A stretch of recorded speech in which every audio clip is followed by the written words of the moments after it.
Laba diena visiem! Ir klāt 2023. gada rudens. Šogad tas ir savādāks, vai jūs jūtat? Jā. Gaisā it kā virmo rudens smarža un garša, bet tomēr pavisam izteikti mēs vēl jūtam vasaru, vai ne? Un sevišķi šodien, kad sola viskarstāko rudens dienu, nezinu, man liekas 30 gados. Tāds nav bijis. Tā kā saulīte mūs lutina. Un tieši šajā saulainajā dienā esam pulcējušies Augstdaugavas novada kultūras pārvaldes rīkotajā skatuves runas konkursā Zelta sietiņš, kas nu jau ir kļuvis tradicionāls, un es nepateikšu, cik gadus pēc kārtas mēs to rīkojam. Atšķirībā no citiem gadiem šogad konkurss notiek Augstdaugavas novada kultūras centrā Vārpa, jo tās pašas mātes dabas dēļ Raiņa mājā Berķinelē ir tādi, es teikšu, diezgan lieli postījumi notikuši, un tagad Berķineles gan māja, gan teritorija tiek savesta kārtībā, un tāpēc mēs nevaram šoruden tur atrasties. Bet, es domāju, ka šeit nebūs sliktāk, tā kā izbaudīsim šo dienu. Tā. Tagad mūsu grupiņā, kad mēs esam 5. un 9. klase, jūs esat sagatavojuši katrs vienu prozas fragmentu un katrs vienu dzejolīti, Raiņa vai Aspazijas. Tad ķersimies klāt, bet pirms sākat runāt jūs, kā jau jūs ziniet, katrā konkursā ir arī eksperti, un es gribu stādīt priekšā tos ekspertus, kas šodien klausīsies, tā kā varbūt ir mācījušies vairākus gadus un paklausīsies un pavērtēs, kā tad jūs runājat. Un mūsu šīs dienas eksperti ir Edīte Rinkeviča, Rudīte Rinkeviča, filoloģijas doktore, Daugavpils Universitātes valodu un literatūras katedras docente. Anita Lipska. Anita ir dzejniece un rakstniece, kā arī bakalaurs filoloģijā un maģistrs pedagoģijā. Un arī klausīšos arī es, Inta Uškāne, Augstdaugavas novada kultūras centra Vārpa direktore, un arī Augstdaugavas novada kultūras centra Vārpa teātra trupas 3. variants režisori. Labi. Tad dosim vārdu jums. Izbaudiet skatuves garšu, smaržu un vasaru. Un aicinu kā pirmo Jaunsilavas pamatskolas 6. klases audzēkni Mārci Vucanlazdā. To, ko jūs runāsiet, to jūs paši pieteiksiet, jo es varu kļūdīties, vai arī jūs varbūt pēdējā brīdī būsiet samainījuši, tā ka es lūkšu visiem dalībniekiem pieteikt savus uzstāšanās numuriņus, ja? Kā tu jūties, Mārci? Labi. Viss labi? Kā tu esi atbraucis? Cikos tu cēlies? 6 cēlies, ļoti agri, labi, lai tev veicas. Novēlēsim veiksmi visiem. Žaniņš mešus iemetas zaļajā zālē. Smilgas jau saugušas viņam līdz degunam. Kutina nāsis un bar acīs sīkus puteklīšus. Zēns iesāk veco bērnu rotaļu, ko var spēlēt gan pulkā, gan viens pats. Satver smilgu, nobraukās saujās karas un prasa: gailīts vai vistiņa? Gailīts, pārliecināti atbild. Atver sauju. No skarupu šķīšana izdalās neviens garāks pavediens. Vistiņa, vīlies novelk. Liecas pēc nākamās smilgas, bet tajā ierauga Mārīti. Nometas ceļos un vēro kukainīša gaitu. Sīkas sīciņas kājiņas vai vesels 10 dodas augšu pa slaido stiebru. Augstāk, vēl augstāk un vēl. Zem kukainīša svara smilgai notrīc galotne. Nu, tas ir uzrāpies. Pagriežās skarās, pašūpojas, izpleš zīda spārniņus un aizlido. Aspāzija, koka spēks, Ņem nocert man, cik gribi zaru, es vienmēr no jauna ataugt varu. Lai mani loka negaiss ar vēju, es taisns atkal atliekt es spēju. Met man virsū laidainu krusu, es savā šalkā tik elsošu klusu, lej man uz galvas vasaras versmi, es savā ēnā radīšu tversmi. Lai man nokrīt rudenī pēdējā lapa, es atjaunots atkal celšos no kapa. Ņem cirvi pie pašas saknes man liec, ņem mani līdz zemei nostu triec. Es nāvē vēl neesmu pazudis, au klusi maz zariņš, mans pēctecis. Aspazija, nebērna meitene. Es esmu nebērna meitene. Visas rīkstas tēvam nolūza, kad bērnams tas mani audzēja. Ar vienu aci es varēju smiet, ar otru, ja vajadzēja asaras liet. Un kad māte man mācīja, esi gudra, jauka, godīga, es tik dziedāju, la. Es esmu nebērna meitene, simtiem zēnu aizdegunu vazāju, ik katru mīlēt apsolu, šim stūrītis no sirds, tām stūrītis no sirds. Vien pāri paliek pats viducis, bet priekš kā? Ak, nav jau nemaz tāda viduča, la. Es esmu nebērna meitene, bet ja nu reiz nāktu sēns, tik jauks, rātns, kā jēriņš lēns, balta šļipsīte, balta krādziņa un balta krūtīs tvēselīte, un teiktu, ka mīlēs mani tik vien, nu tad es arī nu dien. Vai zināt, ko tad es darītu? Es viņu arī piekrāptu. La. Es esmu nebērna meitene. Pa grāvjiem pļavām tik mīlu skriet, mati jukām ap galvu man iet. Diezin, vai kāds man noķert spētu? Enaniekus, tam es neticu. Tā nu es palieku nebērna meitene, kā meža vanaks man dvēsele. La. Bērni neglabā atmiņas. Viņu 6. dzīves pavasaris ir tikpat neparasts kā 1. Jauna būtne, kā no aburta avota, dzer rīta dzidrumu, dienas saulainumu, vakara krāsu izšķērtību. Pasaule nāc pretim izplēstām rokām. Skaties un brīnies. Kur skriesi vanadziņi? Uz pļavu.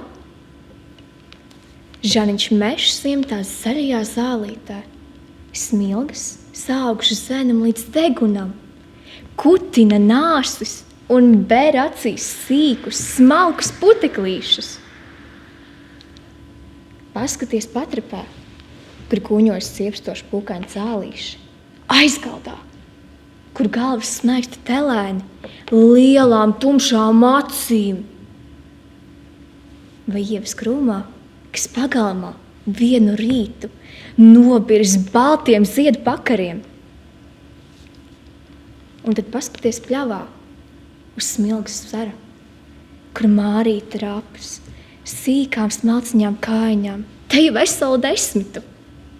Notupies un skaties, viņa rāpjas augstāk, vēl augstāk un vēl.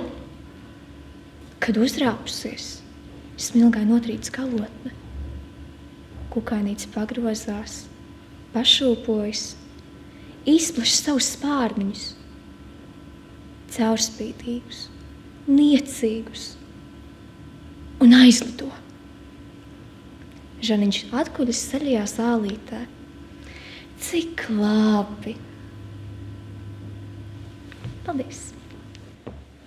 Rainis, runcis, prātnieks. Runcis pa logu putniņus vēro. Ak, kā uz putniņam acis tam zvēro. Trīc lūpas, šņaks zobi, siekalas rīstās. Kaut nāktu tie tuvāk, bet putniņi bīstas. puļruncis no saulē sarēdzienus taisa. Kādēļ tie putni nekrīt no gaisa? Būt Dievs tiem devis jau tādu prātu, ka viņi paši man laistos klātu. Tik muļķis tāds putns, Dieva vārds, ka pats viņš nezina, cik viņš ir gards. Nu vējš to svaida, Dievs, kur tie skraida. Še droša vieta, sen jau tos gaida. Salcerīte viesa, pasaules dziesma. Žanniņš iemērca roku straumē un atkal pacēla ārā. Pār pirkstiem noritēja siltas lāsītes. Plink, plink, plink, cits pēc cita iznira ūdens gredzeni un griezdamies laidās līdzi plūdumam. Žanniņš iesmējās, mērca roku vēlreiz un mēģināja savērt gredzenus citu uz cita. Ūdens spožumā žilba acis, zēns pievēra plakstus. No mitrajām delnām pa visu augumu plūda veldzējošs vēsums, smaržoja kalmes un piparmetras, pļavās izsināja sienāži, straumes kustināti trīsēja meldri. Šūpodamies starp sapni un nomodu, zēns klausījās upes un pļavas balsīs. Au! Gani mājā! Par visu plašo līdzenu noskanēja līziņas sauciens. Au! Au! Aiz upes atkliedzās gani, ierējās suņi, ausi pie zemes piespiedis. Žanniņš saklausīja ganāmpulka smagos soļus, šrakstēja ūdens pie pārējas. Au! Žanniņ! Žanniņ! Au! Nāc nu tu ar! Balss tagad bija klusāka un tuvāka. Nāku! Negribīgi atsaucās zēns. Paldies! Rainis Sienāzītis, tavu negantu griešanu, vai tad tu nemaņu neskaņu? Sienāzītis, ko tāds tev klausa, grieš un griež, tik kopšdiena ausa. Tava vīle čerkst un čirkst, ausis jau sāp un acis jau švirkst. Viņi tikš tev griež un dansu pa zāli, dzirdi, ka pļāvais šurpu zin vali. Zaļuma bala tev izbēgsies drīz, izkap tev kaiņas nogriezīs. Mana mīļa muzika apklusies. Mīļa Doriņ, tava vēstulīte mani ļoti iepricināja. Es nemaz nedomāju, ka tev jau tik labs rokraksts, un kā tu saprati, jau tik daudz vāciski. Tu mani tiešām ļoti pārsteidzi, ir jau ļoti skaisti.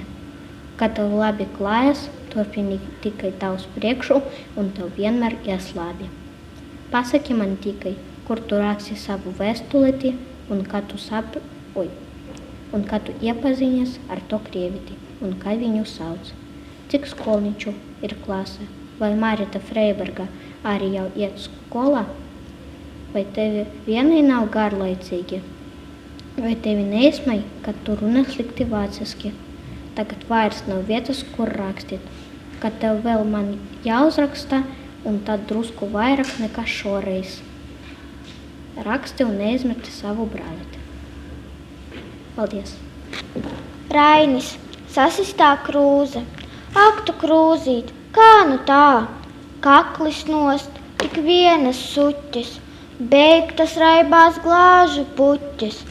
Ak tu krūzīt, puķotā.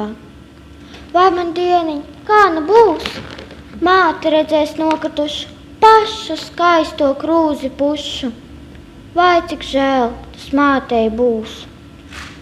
Nezin kā, tas lēcās man, es tik tā pēc pannas sniecos. Drusciņ, tik pret skapi triecos.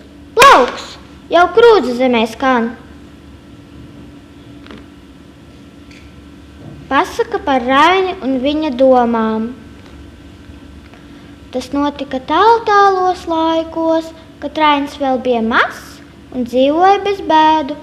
Vakaros viņš gāja gulēt, no rīta modās, dzēra siltu pienu un devās skraidīt pa ziedošām pļavām, savus zaķīšus tvarstīdams. Un pa vidu atkal gāja gulēt, redzēja skaistus sapņus un bija priecīgs. Kādu rītu viņš pamodās un ieraudzīja, ka viņam pie gultas nolikta burtnīca ar zīmuli. dīvainas lietas. Rainis nodomāja un devās skraidīt pa ziedošām pļavām, bet todien pļavas jau bija noziedējušas, druvās brieda labība un ābelēs ārtojās mazi ābolīši. Bija pienācis rudens. Rainis devās uz skolu un mācījās rakstīt. Rainim patika rakstīt uz lapas visādus vārdus, un drīz jau viņš iemācījās rakstīt ābols vai tētis.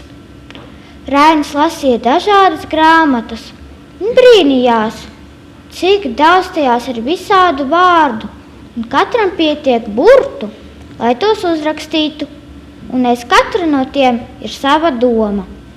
Tāpēc vairāk par visu Rainim patika domāt. Paldies! Jānis Rainis, zvirbulis un kakis. Reiz krītās virbulis kakim nāgos. Velti bija lūgties, lai viņu neēt. Pāk, teica zvirbulis, aprādams kaki. Kurš kungs ēt pusdienu nemāzgājis muti?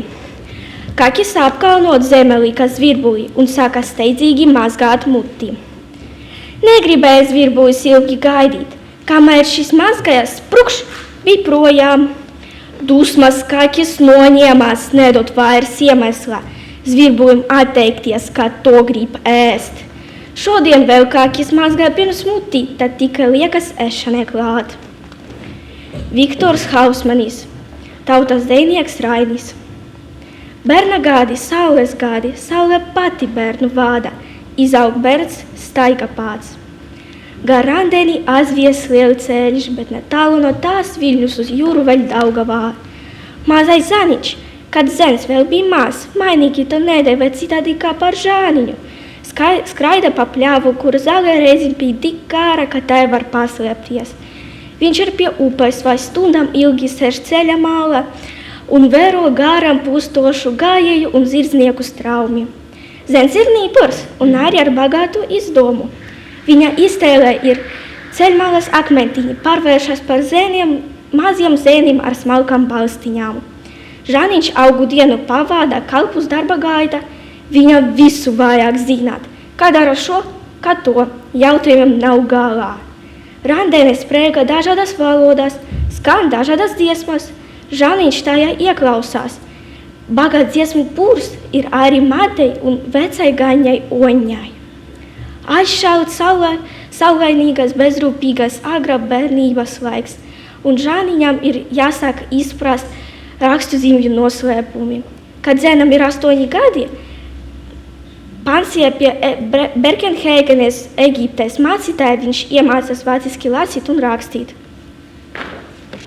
Aspazīja, dzimtenē, kā savu dzimteni, lai teloju. Takstu kalnu nav, ne stravu platu, kas citas zemes sidrabjos tas još, ne lielisku un krašņu dabas skatu, tai rožumās tik nātas asikoš, un tomēr svešumā aiz krastiem tāliem, kur dienas it kā raud aust un riet, caur smagiem pelektum šiem īglas vāliem. Tā man kā gaiša laimas sāla šķiet, es gāju redzu viņu mīgdušu, kā apitu ar staru vainagu. Tur dzimtene siltak saules stāri, un maiga klietiņš tur zeme līst. Tur pavasārī dūcut biešu bāri, pa baltiem kiršu ziediem apkārt klīst. Es atminu vēl mežu šāro taku un mīļu vietņu zem ābeles. Es redzu zaļu māru setei blaku, kur aizkavēju bērnu spēlītes. Patumšu nakti tur pienoet, es katru akmentiņu atrastu, kā savu dzimteni, lai teloju. Fragments no grāmatas Randenes vasara pēc Salcerītes vieses, kur tas dziesmas rodas. Vesās, miglinās dienas Žāniņš ieradās Maltuvē pie Marčira. Te bija tumšs, bet silts. Marčlis dziedāja. Viņas dziesmas bija skumjas. Žāniņš jautāja, kāpēc tu dziedi tik skumji? Vai tu neesi līksmas dziesmas? Līksmas dziesmas līksmiem ļaudim. Kādas tev bēdas? Vec esmu, dzimta pusi neredzēšu. Marčlis gāja atkal pie dzirnam, uzbēra graudus, rokas kusties smagi un lēni. Līdzi dzirnam ieskanēja arī dziesma. Kad beidzas viena dziesma, saka skanē cita. Dziesma, ka bites dūco maltuvē, jo vajag klausās, jo vajag gribas dzirdēt. Kur tas dziesmas rodas? Jautāja Žaniņš. Ļaudis sacēja. Kā tā sacēja?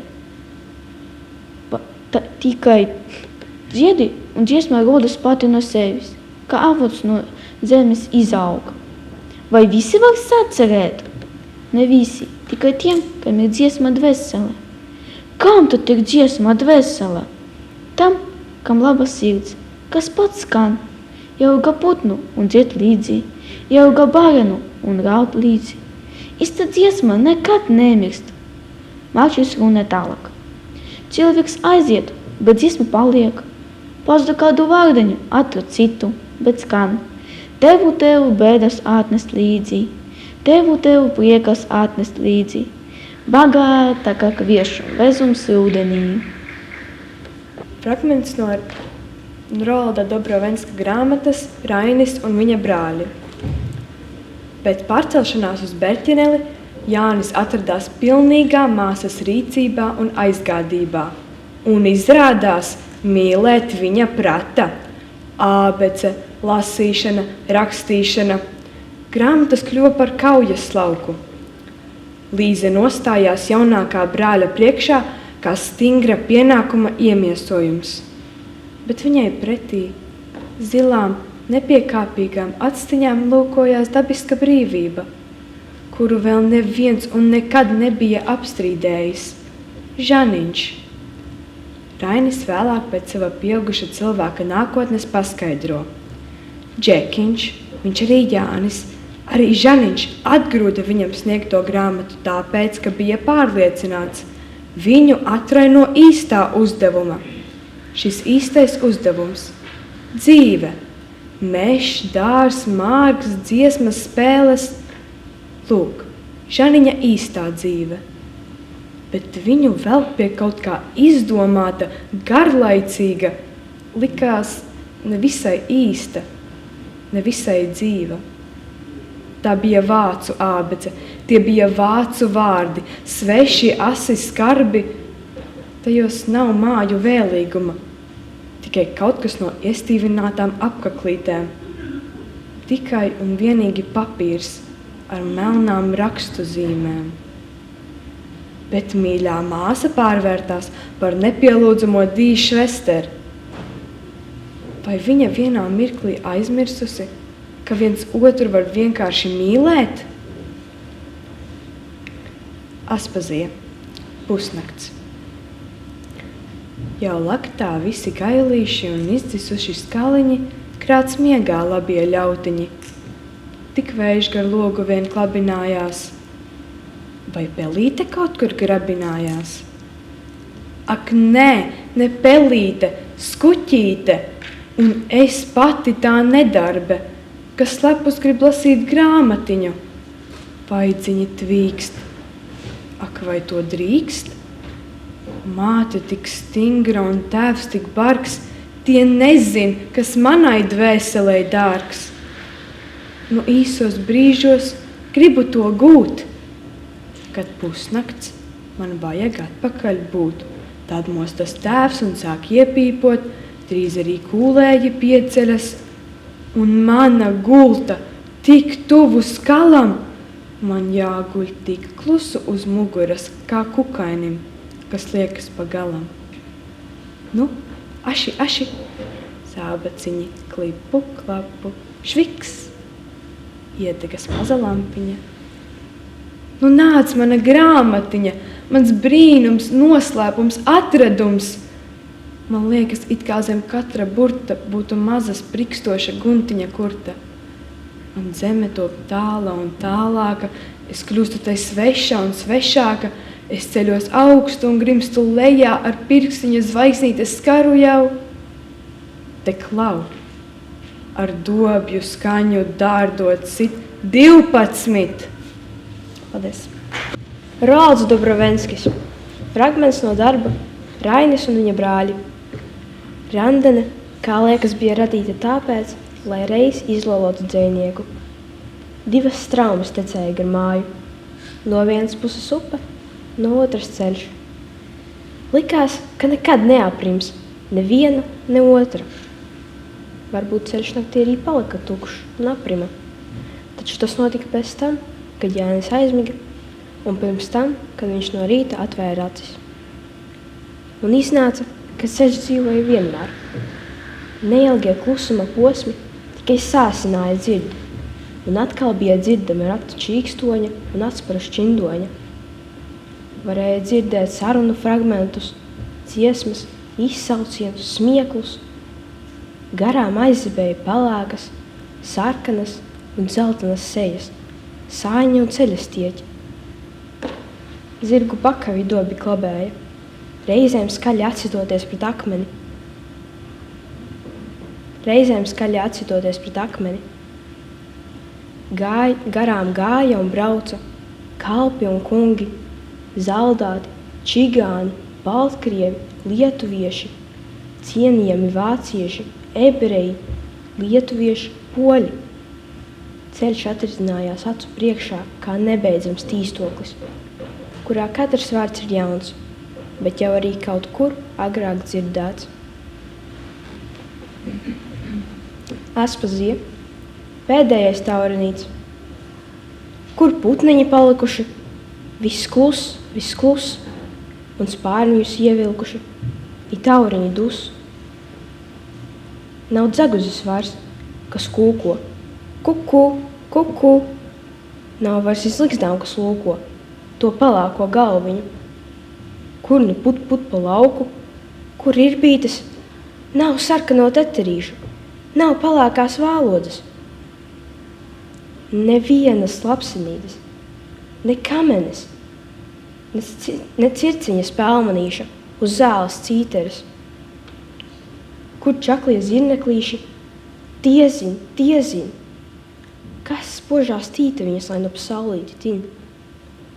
Tik skumš un klus pats kalniņš, kā nomīdīts, tik vien vēl pēdējās uķītes, pats pēdējais taurenīts.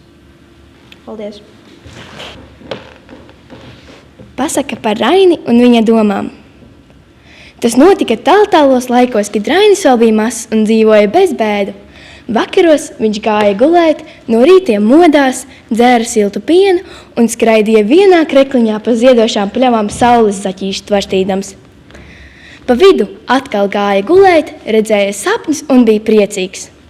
Kādu rītu Rainis pamodās un ieraudzīja, ka uz viņa gultas ir nolikta burnīca ar zīmuli. Dīvainas lietas, Rainis nodomāja un devās skraidīt pa ziedošajām pļavām. Bet todien pļavas jau bija noziedējušas, druvās brida labība un ābelē sārtojās mazi ābolīši. Bija pienācis rudens, Rainis devās uz skolu un mācījās rakstīt. Rainim patika rakstīt uz lapas visādus vārdus, un drīz vien viņš jau mācīja uzrakstīt vārdus ābols vai tētis. Rainis lasīja dažādas grāmatas un brīnījās, cik daudz tajās ir visādu vārdu, un katram no tiem pietiek savu burtu, lai tos uzrakstītu, un aiz katra stāv sava doma. Tāpēc vairāk par visu Rainim patika domāt. Domas nāca pie viņa pašas, sauktas un nesauktas. Dažas domas nesa sev līdzi mākoņus un lietu, citas sauli un varavīksni, bet bija arī tādas domas, kas atnesa prieku, un tādas, kas atnesa skumjas. Dažas domas Rainis uzmeta uz papīra, bet dažas uzmeta Raini. Es uzmetu domas aši un īsi, domāja Rainis, bet man nav laika tās gari izvest, pamatot vai vest sakarā un salīdzināt ar citām domām un parādībām. Lai šīs domas izved kāds cits, kam vairāk laika, bet mazāk domu. Taču citi bērni bija ļoti slinki vai draiski, tiem nebija ne mazākās vēlmes vai nolūka domāt pašiem ar savu galvu, bet Rainis aizvien domāja un domāja. Un reiz viņš ievēroja, ka pie viņa atnāk tādas domas, kurām nav līdzi savu vārdu, un tās nav iespējams uzmest uz papīra. Tādām domām vajadzēja izdomāt jaunus vārdus, un Rainis tos ņēma un izdomāja pats. Šos vārdus viņš pierakstīja īpaši rūpīgi. Briesma, gailes, daile, trīce, brīve, ausa, miņa, plaisma un mīla. Domas nāca un klauvēja pie Raiņa durvīm, skrabinājās aiz loga un pa nakti atstāja mazas slapjas pēdiņas uz Raiņa lievenīša. Rainis no rītiem pamodās un ieraudzīja pa nakti saskrējušās domas un steidzās pie rakstām galda. Bet tik vien tas trakums, ka vispirms bija jāsaģērbjas, jānomazgā mute, jāpaēd brokastis un jāizdzer kafija. Bet pa to laiku domas pazūd, daudzas ar visiem galiem. Un Rainis iesāk rakstīt it visur. Uz palodzes, pie ūdenskrāna, virtuvē, norā un arī gultā.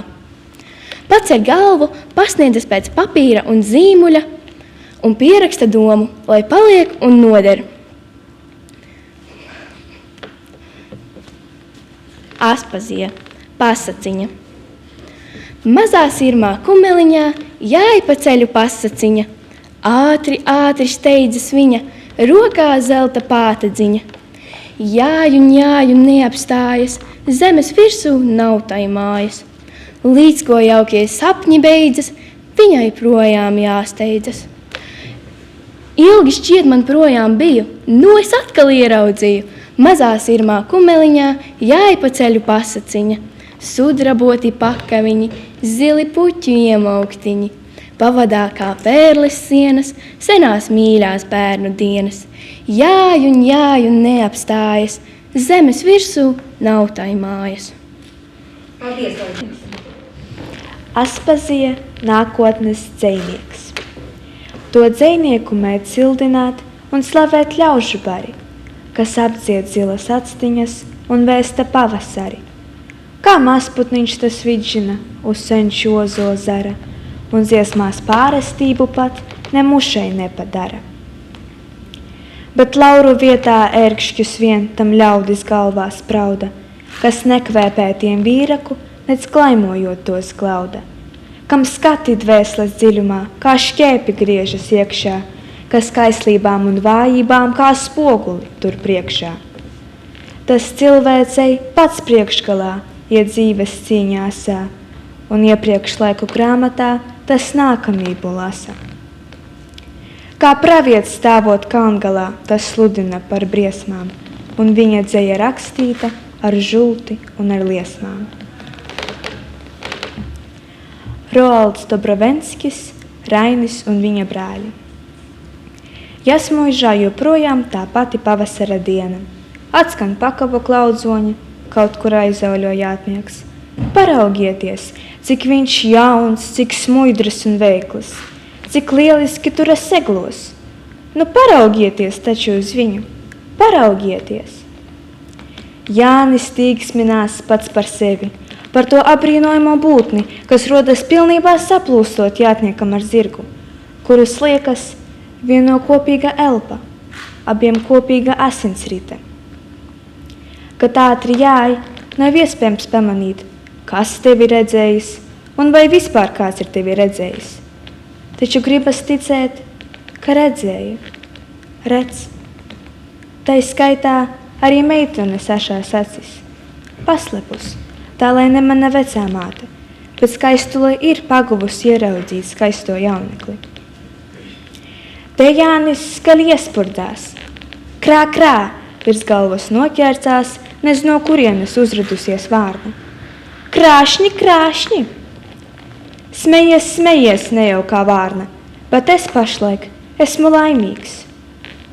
Laimīgs? Tad tāda tev laime? Nu jā. Tā biežāk mēdz būt, kā lai to pasaka, fiziska, miesiska, kad atkrīt neatrisināmie jautājumi, viss, kas viņu moka un ar ko viņš pats sevi moka, kad nav ne bijušā, ne nākamā, tikai ātrums, tikai dzīvība, kas sajūtam ar katru dzīsliņu, ar katru šūniņu, tikai jaunība, neizprotamais spēks, kas dzirkstī tevī kā vīns muciņā. Droši vien tā, jo tas vārnēns pirmajā lidojumā. Laime laikam ir būt kā visi, kā zālītai pļaviņā, vardulēnam dzimtajā purvā un zivī ūdenī. Aspazija ilgu zemi. Lai būtu sapnī vai nomodā, Tev nespīd vairs otrais zvaigznes tā, lai ietu cauri visai pasaulē, tu nerasi vairs zemīti to. Tur glāsta zīda vēņi un čalo sidraba strautiņi. Tur auž smalku stīklu zirneklītis un guļ saulē izsteipies staipeklītis. Tur kociņš, tur krūmiņš, tur kopā viss, kā dzeltens puķu pušķītis. Tur miti tu tēva mājiņā, kā puteklītis ziediņā. Tur jūties tu viņas mīļā ziņā, kā diedziņš ievērts adatiņā. Tur esi tu viņas mīlēts un skausts, kā ziedoņa zālīti pludinas strauts. Kā biedrs tavās rotaļās, maz kaķītis ar tevi spēlējas, un mīļākais ciemiņš, kas atjāja, bija sniedziņš uz balta zirdziņa, bet vislielākās godības bija Ziemassvētkajiem rakstītās kamanās. Nu, ej tu cauri visai pasaulē, bet nerodi vairs zemīti to. Nekur vairs nespīd zvaigznes tā, kā tavā bērnības lodziņā. Raiņa vēstule māsai. Mīļoto māsiņu, pie mums maz kas ir noticis, bet vispirms es tev par visu izjautāšu. Kā tev tagad ir ar veselību? Vai tu jūti uzlabošanos? Vai vannas tevi spēcina vai vājina? Kā tu tur pavadi laiku? Vai tev nav vienmēr garlaicīgi? Vai tu vari pastaigāties, kad tu gribi un kur tu gribi? Kāds tur tagad ir laiks? Vai ir redzams kāds zāles stūrītis, kāds kociņš kādā puķītē? Neuztraucies par mums, māsiņ.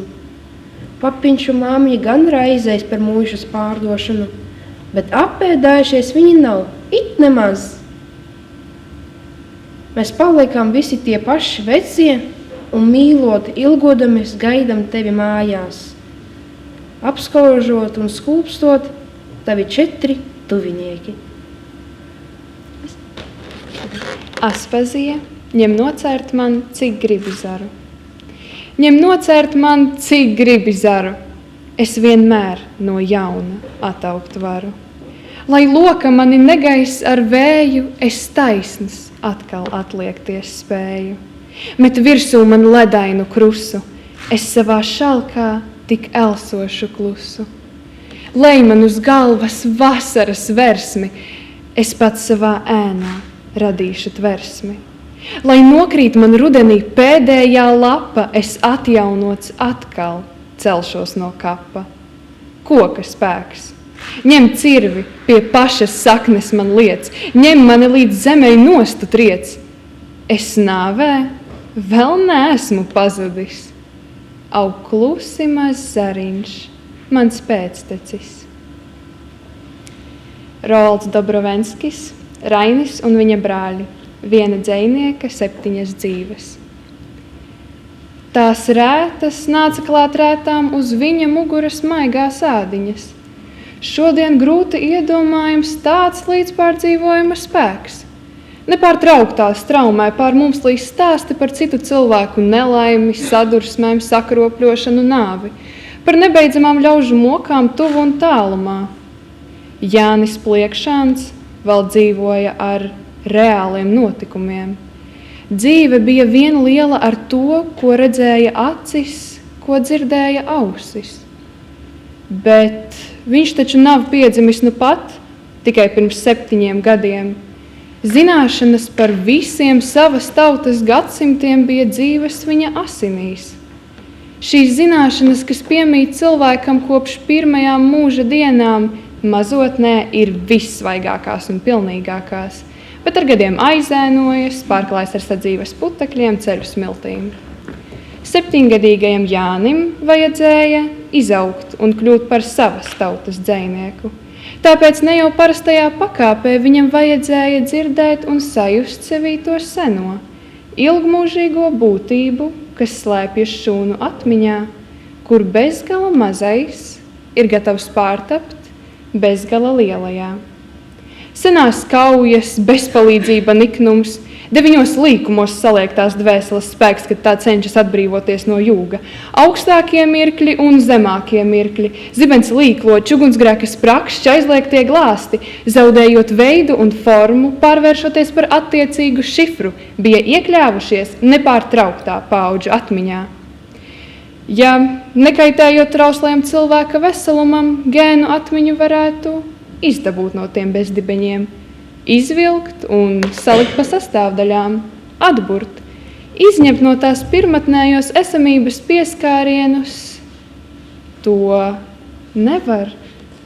Paldies Dievam, pastāv aizīmogoti noslēpumi.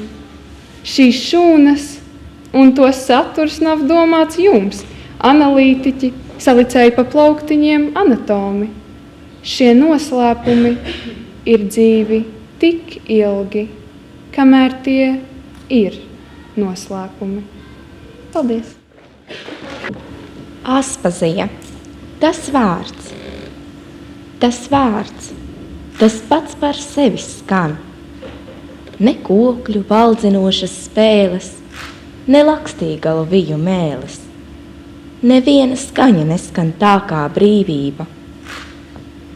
Tas vārds, tas pats par sevi zied. Lai būtu dārs, lai būtu pļava, nevienā tādas puķes nava, kas ziedētu tik brīnišķa kā brīvība. Tas vārds, tas pats par sevi deg, ne ogles, slēptas pelnu kvēlēs, ne liesmas izplatušās mēlēs, vēl nedeg tādā karstumā kā brīvība. Tas vārds, tas pats par sevi spīd, par visu saules zeltojumu, par mēnesi bālo burvīgumu, par visām zvaigznēm spožāka spīd brīvība.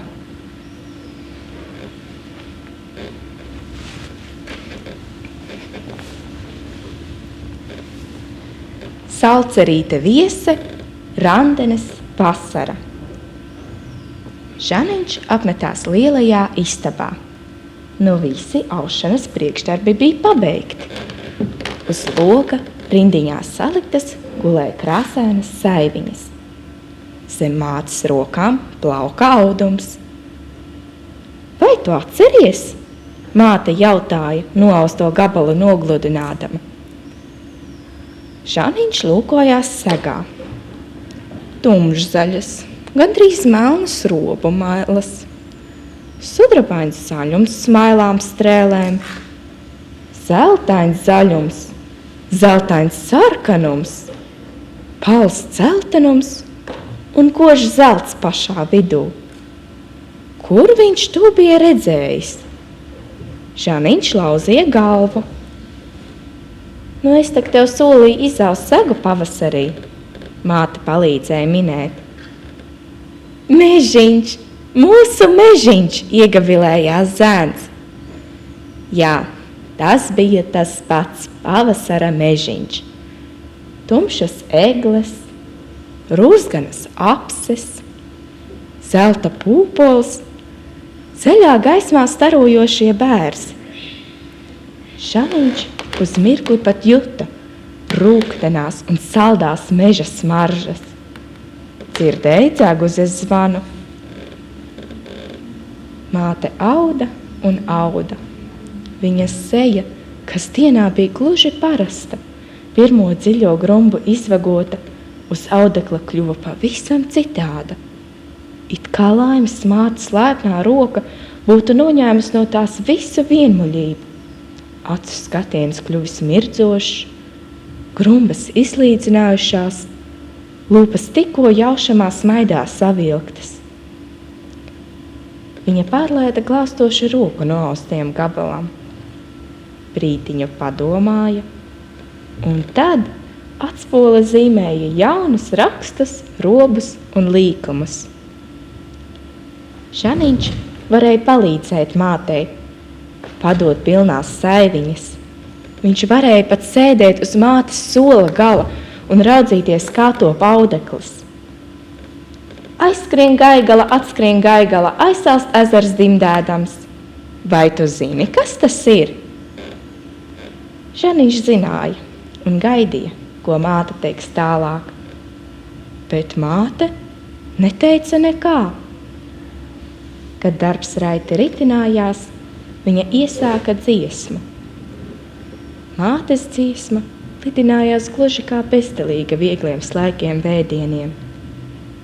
Jo vairāk Žaniņš klausījās mātes dziesmā, jo gaišāka un saulaināka šķita pasaule visapkārt. Paldies! Aspazie, dārza saule. Tu svaravīksni mākoņa plīvurā un negrib tā ārā vēl vīties. Un pērkons melnajā kažokā draud atkal iekšā tīties. Tā vēl tik jauna un bailīga. Un pirmās krāsas tik mēģina. Lietus arī vēl neprot līt un tikai izmēģina. Kā apaļas lāsītes iztaisīt un lapas apčubināt. Cik daudz no pērļota sudraba būs jāliek uz samta zaļuma. Silvijolīšu mākoņi, zaļ zāles debesis pilnas. Cik daudz sīks sabērtu puķīšu, cik pieneņu pūkotas vilnas.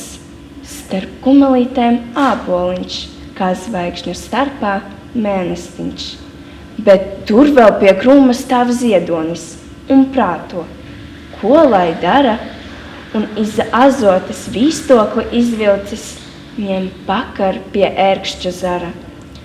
Un drūmajās dzeloņu ataugās, kā sarkans atspīds plāzmojās. Visas mazās puķītes nobīstas, un zilās acis var platas. Un uz sakņu galiņiem paceļas, un lielo brīnumu skatās. Lūk, roze, sarkana roze, kā saules starp puķēm tā uzlēca. Fragments no Saucrītes Viesas grāmatas Pasaules dziesma. Un tomēr pienāca diena, pēc kura Žaniņš uz kambara pusi nespēra ne soli. Līziņa sūtīja brāli pēc bezmēna. Svilpodams viņš kāpa pa platajām dēļu kāpnēm un sniedzās slēgt durvis. Te blakus, gluži kā no zemes izaudzis, skrandeins, muižā nekad neredzēts vecis un pastiepa kaulaino roku. Dēliņ, nesvilpo te! Kā labi ne? Te nelaba vieta, pavisam nelaba. Žaniņš izbrīnījies vērās ubagā. Kas te par nelabumu? Asiņaina vieta, te daudz kāva. Ko nu? Žaniņš nodribinājās. Ja kas kaujams, to visu dara aiz staļiem. Vecis saliecās uz priekšu, zenam pie pašas auss. Vai tad es par lopiem? Te ļaudis sita. Nav tiesa, te neviens nav pērts. Žaniņā kāpa uztraukums un smags zaļgans reibums. Manā jaunībā pēra, katru sestdienu pēra. Muškungs stāv durvīs un sauc: Vagar, tu sarēķini katram, cik ir pelnījis. Nevar būt, Žaniņš čukstēja bālēdams. Nevar būt, vecis piepeši iedegās un balsī pazuda viss čerkstīgums. Tu saki, nevar būt. Vienā mirklī norāvis driskainos svārkus. Blakus ribu līnijām gāja baltas, sen aizjušas rētas. Redzi te? Vecis smējās asiem dzelkštošiem smiekliem un vērās Žaniņā, kas stāvēja balts kā drēbe, atspiedies pret stenderi. Žaniņš metās prom, neatskatīdamies. Fragments no vēstules Jānis Masai Dorai. Vecajā Tālijā Rīgā. 1. marta dienā 1882. gadā. Manu mīļo labo māsiņu. Paldies tev par tavu smuko vēstuli, ko tu man atsūtīji. Es par viņu ļoti priecājos. Ne tik vien par to, ko tu stāstīji, bet arī par to, ka tu nerakstīji vāciski, bet mūsu pašu mīļā latviešu valodā. Kur tev no mūsu mīļiem draudziņiem, radiņiem padomu devis, kā jaunajā ortogrāfijā rakstīt. Bet jābūs ļoti grūti jaunajā vizē rakstīt, ja pavisam latviski rakstīt. Tad raksti vāciski, un tava vēstule mani tikpat iepriecinās. Es pavisam nedomājusi, ka tu tik jau smuki jau māki rakstīt, jo šis ieliņas liekas man pulku smukākas par tām, kuras es redzēju. Un tad cik tu jau brangi latviski raksti, no tevis neiznāks nekāda vāciete, bet gan krietna latviete. Par to mūsu mīļie radiņi un arī es ļoti priecāsies. Pašlaikā ir nakts, tad dod mutīti un ej paša gulēt. Tavs brāliņš Ženiņš. Postskriptum. Otrā vēstule būs vāciski, lai tu nedomātu, ka es esmu tīri parasts bauris, kas neprot ne vārda no kungu valodā. Rainis viens pats 3 gadus. Aru, viens pats viss padarīt. Varu. Viens tēsu, viens plēsu, viens ogles dzēsu, viens skaļu, viens maļu, viens salu gaļu. Vēl trūks 1, 2, 3 simtu lietu. Nažu, važu, cirvju, virju, škietu, sietu. Mācos 3 gadus par remeša. Vēl nevaru nokalt, ne lemeša. Mācos 3 gadus par kalēja. Vēl nav man mājas malēja. Mācos 3 gadus par meldera. Vēl nevaru nešūt, ne keldera. Mācos 3 gadus pie bikšu šuvēja. Vēl nezinu, kā māju būvē. Mācos 3 gadus par galdnieku. Vēl netieku par mājas valdnieku. 15 gadus mocījos. Tēsu, plēsu, kalu, malu, locījos, kā vienu amatu iespēju mākt, vajag atkal citu no gala sākt. Kur tik daudz amatu mācīties iet, labāk pie cita pēc palīga skriet. Kalēj, nāc kalt, melder, nāc malt, skroder, nāc šūt, man tas par grūt. Svecniek leis veces, bodniek dot preces. Te mani rudzi, mieži, kvieši, kaposti kāli. Te mani sieri, sviesti, teļi, sīvēni cāli. Dzīvosim kopu saimi, lai iet uz labo laimi. Paldies!